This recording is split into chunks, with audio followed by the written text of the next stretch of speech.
안녕하세요, 박 부장입니다. 영상 시작 전에 좋아요랑 구독 한번 눌러주시고 영상 같이 보겠습니다. 요즘 시장 보면서 이런 생각 드신 분들 많을 겁니다. 뉴스는 계속 나오는데 시장은 전혀 반응이 없고 악재가 터진 것도 아닌데 가격은 계속 애매합니다. 그래서 대부분 이렇게 말하죠. 지금은 관망 구간이다. 근데 오늘 영상에서는 이 말부터 한번 다시 보려고 합니다. 정말 시장이 관망하고 있는 걸까요? 보통 관망 구간이면 시장에서는 두 가지 중 하나가 나타납니다. 공포가 쌓이거나 기대가 커지거나. 그런데 지금 시장은 그 어느 쪽도 아닙니다. 고용이 무너진 것도, 연준이 갑자기 매파로 돌아선 것도 아니고 지정학적 리스크도 새로운 확전 국면으로 들어간 건 아닙니다. 그럼에도 불구하고 자산 가격은 잘 움직이지 않습니다. 이게 오늘 영상의 출발점이죠. 최근 발표된 미국 12월 고용 지표를 보면 숫자 자체는 나쁘진 않습니다. 고용은 급격하게 꺾이지 않았고 실업률도 튀지 않았습니다. 그리고 주요 투자 은행들의 코멘트를 우리가 살펴보자면 공통적으로 이러한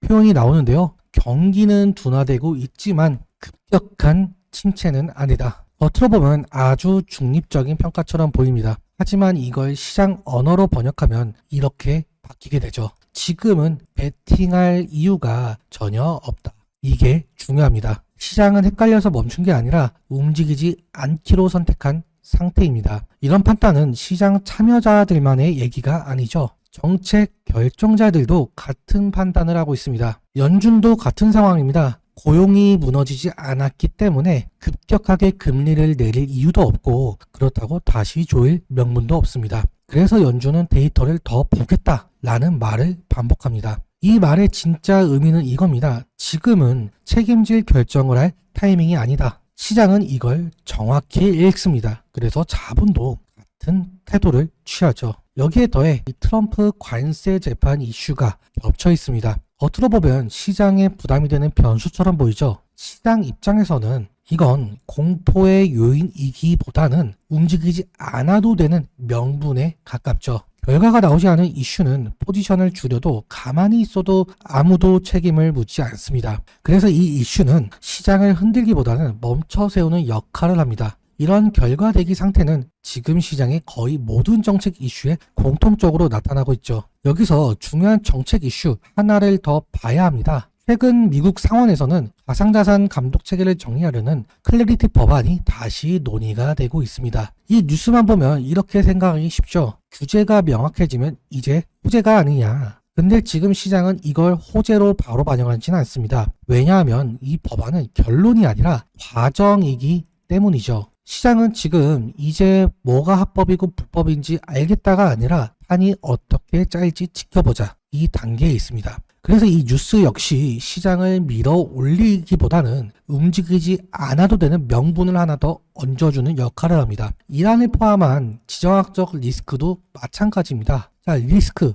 분명히 존재합니다. 하지만 시장을 강제로 움직일 만큼의 새로운 충격의 단계는 아닙니다. 이 상태가 왜 중요하냐면 개인은 불안해지는데 시장은 움직일 필요가 없어지는 가장 애매한 구간이기 때문이죠. 이 모든 환경이 겹친 결과가 지금 자산 가격에 그대로 나타나고 있습니다. 비트코인 역시 이 9만 달러 부근에서 방향을 잡지 못한 채 머물고 있죠. 이 상황을 두고 시장에서는 여러 해석들이 나오고 있습니다. 숨고르기다, 조정이다. 그런데 오늘은 이렇게 보겠습니다. 가격이 멈춘 게 아니라 유동성이 빠져있는 상태입니다. 매수도 없고 패닉도 없고 포지션만 가볍게 정리가 된 상태. 그래서 가격이 잘 움직이지 않는 겁니다. 지금 시장은 헷갈리고 있는 게 아닙니다. 헷갈리게 보이도록 만들어진 상태에 가깝습니다. 고용은 버티고 있고 연준은 멈춰 있고 정책 이슈는 정리 중이고 지정학 리스크는 존재하지만 결정타는 아닙니다. 이 환경에서 시장은 기다리고 있는 게 아니라 정리하고 있습니다. 이 과정에서 가장 불편한 위치에 있는 건 항상 개인 투자자입니다. 그래서 오늘 영상의 메시지는 단순하죠. 지금은 방향을 맞추는 구간이 아니라 시장이 어떤 태도를 취하고 있는지 이것을 읽어야 하는 구간이죠. 관망이라는 말로 이 상황을 넘기기보다는 왜 시장이 이렇게 행동하고 있는지를 한 번쯤 생각해 볼 여지가 있습니다. 오늘 영상은 여기까지인데요. 궁금하신 점 있으시면 댓글 남겨주시고 영상 하단 더보기에는 거래소 수수료 할인 링크도 있는데요. 필요하신 분들 참고해 주시면 좋을 것 같고요. 그리고 여기 보이시는 이 텔레그램 커뮤니티 이 텔레그램 커뮤니티에서는 영상에서 다 못다한 이야기들 그리고 저희의 개인적인 관점도 계속 공유 드리고 있습니다. 그리고 여러분들께서도 글을 쓰실 수 있게 해두었으니 이런 이야기들 계속 함께 보고 싶으신 분들은 링크 타고 들어와 주시면 감사하겠습니다. 도움이 되셨다면 구독과 좋아요는 큰 힘이 됩니다. 감사합니다.